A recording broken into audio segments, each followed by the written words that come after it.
Here is a fact that should reframe how every African government thinks about the digital economy.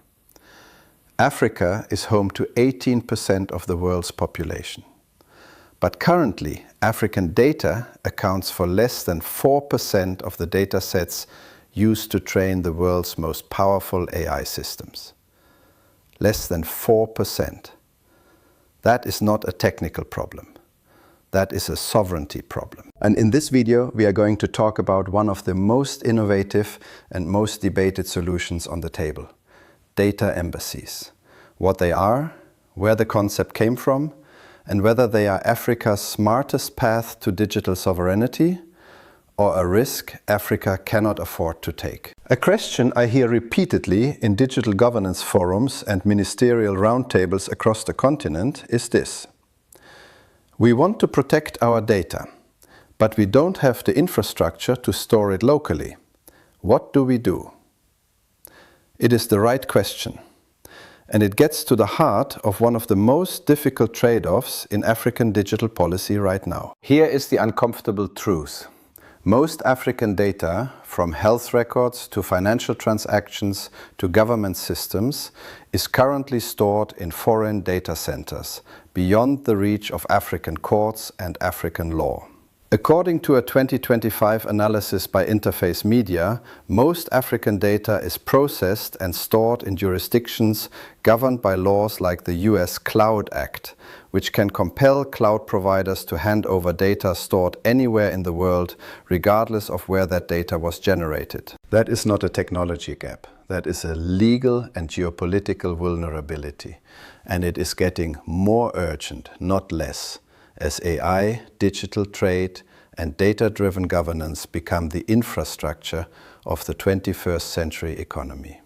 So what is a data embassy, and why are some of Africa's most forward-thinking governments beginning to look at this model very seriously? What is a data embassy? The concept of a data embassy was pioneered by Estonia, a small Baltic nation with a big digital ambition. In 2017, Estonia signed a landmark treaty with Luxembourg, establishing the world's first data embassy. Under this agreement, Estonia was permitted to host its most critical government data and digital systems inside a secure data center on Luxembourg soil, while retaining full sovereign control over that data. The core legal principle is this: the data center hosting Estonia's systems is treated with the same protections as a diplomatic mission.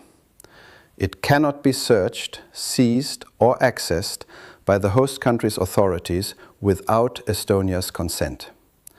It functions under Estonian law, even though it physically sits in Luxembourg. Why did Estonia do this? Continuity planning. A country that has gone paperless, where citizens pay taxes, access healthcare, vote, and register businesses entirely online, cannot afford to have its entire government go offline in the event of a cyber attack, a natural disaster, or a geopolitical crisis.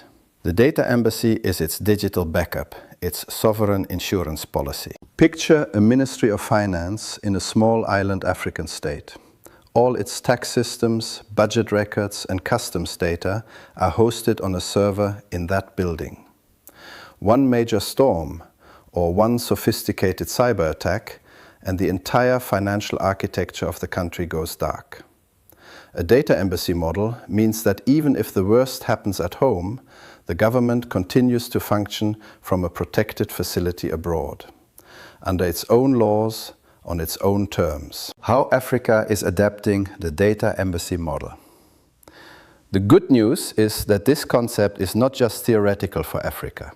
It is already being explored in practical, concrete terms. The most compelling proof of concept on the continent right now is the Ghana-Rwanda corridor. These two countries have built what analysts are informally calling a digital bromance, a relationship of mutual trust and policy alignment that has already produced fintech license passporting, allowing startups licensed in one country to operate in the other. A paper presented ahead of the Africa AI stakeholder meeting in Accra in October 2025 proposed that this same corridor of trust could be formalized into reciprocal data embassy arrangements.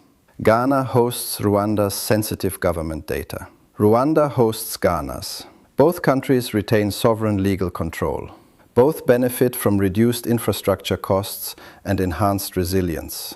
At GITEX Africa 2026 in Marrakesh, Morocco, announced a 500 megawatt AI infrastructure project on the Atlantic coast, described by its own minister as a true data embassy on the edge of the Sahel. It will be powered exclusively by renewable energy, cooled by Atlantic Ocean water, and built to serve not just Morocco, but to export compute capacity across Africa, Europe, and the Middle East, under Moroccan jurisdiction, not subject to foreign law. And in 2026, Africa surpassed 50 national data protection laws, with Kenya, Ghana, Nigeria, and others explicitly requiring that government data be stored and processed within their own territorial boundaries.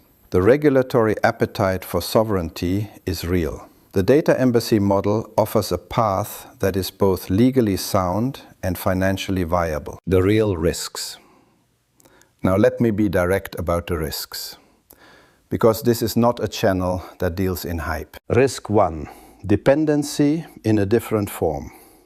If African countries establish data embassies with each other, but the underlying infrastructure, the servers, the cloud platforms, the fiber, is still owned and operated by global tech giants, then sovereignty on paper may not translate to sovereignty in practice. As of mid-2025, Amazon Web Services, Microsoft Azure, and Google Cloud together control more than 60% of global cloud spending. A data embassy that runs on hyperscaler infrastructure is only as sovereign as the terms of that hyperscaler's contract. Risk 2, the debt leverage problem. This is perhaps the most politically sensitive risk, and it is already playing out in real time. In April 2026, France announced that Ghana would be the inaugural beneficiary of its national health platform, a foreign architected system embedded at the core of Ghana's healthcare infrastructure.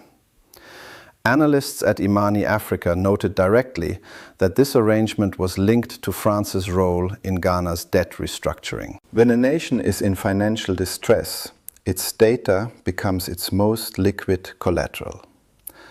African countries pursuing data embassy arrangements must ensure those arrangements are genuinely bilateral, not disguised forms of digital dependency bundled with financial incentives. Risk 3.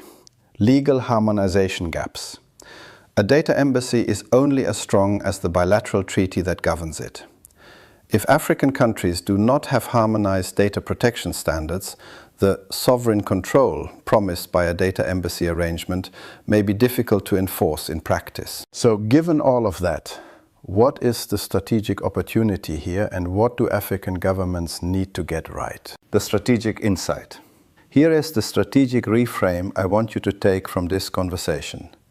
Data sovereignty for Africa does not have to mean every country building its own data center. That model is expensive, energy intensive, and, for many smaller African states, simply not feasible in the near term. What data embassies offer is a third way.